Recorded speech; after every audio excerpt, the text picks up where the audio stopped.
Next, it is our privilege to hear from Her Excellency Kanni Wignaraja, Assistant Secretary General and Regional Director for Asia and the Pacific UNDP, who plays a key role in the UN's efforts to achieve the SDGs. Please join me in welcoming her. Thank you. Thank you. Excellency Suman Berry, Vice Chair of NITI Aayog, Excellency Ambassador Harish, and distinguished delegates and colleagues. Namaste to all of you, and thank you for inviting UNDP to what I would call a demonstration of doing it right on SDG localization. So we know that while global goals in their aggregate show big picture patterns and ambition, where they really matter is actually where people live and work and study and engage in change. Our experience in India demonstrates that SDG localization is even more highly contextual than we originally thought, a very dynamic process, and shaped by how people interact quite differently with policies and institutions that keep up with their needs and their choices. Now, UNDP has found through this experience of working in India on SDG localization that there's a mix of factors that very much makes it work more effectively. So put very simply, and I'm simplifying tremendously, robust data, clarity of roles and expectations, which is never done at the beginning. It actually is a learning process over time. The alignment of policy with practice between levels of government, which is not always easy to achieve. International partners and a private sector that leans in behind a locally led agenda.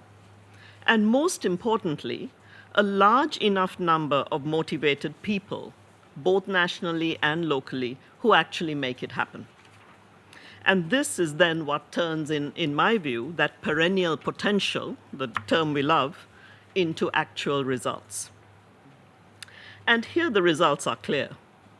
India has recorded the second fastest progress on the global SDG index among G20 countries, if you look between 2015 and 2024. That's quite an achievement. And for UNDP, this experience and partnership in this process with India, and now into the last stretch to 2030, has given us as well some very valuable pointers. First, taking an approach that the SDGs is actually everyone's business. Now, this does mean that all who wish to engage and contribute, whether with common or with differing views, must have the space and voice to do so. Second, the availability and access to trusted development data and robust data standards.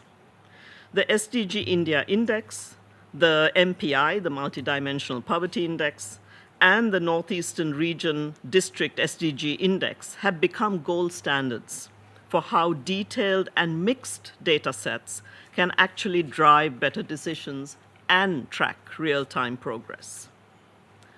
Third, a very real political commitment to take actions on those lagging SDGs. An effective platform to support this in India are the SDG Coordination and Acceleration Centers, which India supports together with NITI Aayog across multiple states, and they are embedded within key government departments to support a more integrated planning and budgeting, and now to zoom in on where the widest gaps are. So, for example, certain aspects of gender equality continue to lag, as they do across most countries in the world, and certainly in our region, and require adjusting policies and investments if we want to see accelerated change. Fourth, the leapfrogging, and Ambassador Harish mentioned this, that comes with the enhanced and very bold use of digital and AI technologies. India's digital public infrastructure has certainly been a game changer. For instance, the Unified Payments Interface, or UPI as it's known, is now the world's largest real-time payment system. It's accessed through a single mobile app, and you cannot imagine this, but it processes over 650 million transactions daily through this single app. So India's digital stack is now being adopted by many countries, and the support by India to South-South cooperation is very, very welcomed. And fifth and finally, the decision, and this has been a clear leadership decision, to stay the course with climate action and a green transformation as central to this effort. We all know transitions, particularly energy transitions, take time. But India continues to prove that growth and sustainability can go hand in hand, investing in clean energy, green jobs, and innovation for the future. So in my visits to India, and this has been over multiple decades now, leaders and communities over multiple states, you can see and feel the change that an SDG-driven local development agenda has enabled.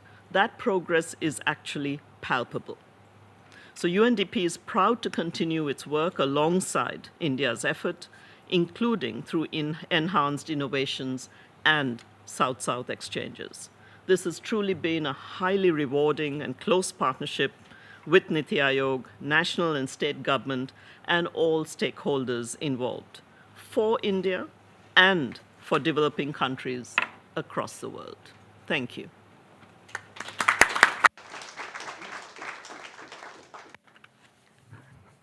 Thank you, Excellency, for your inspiring words.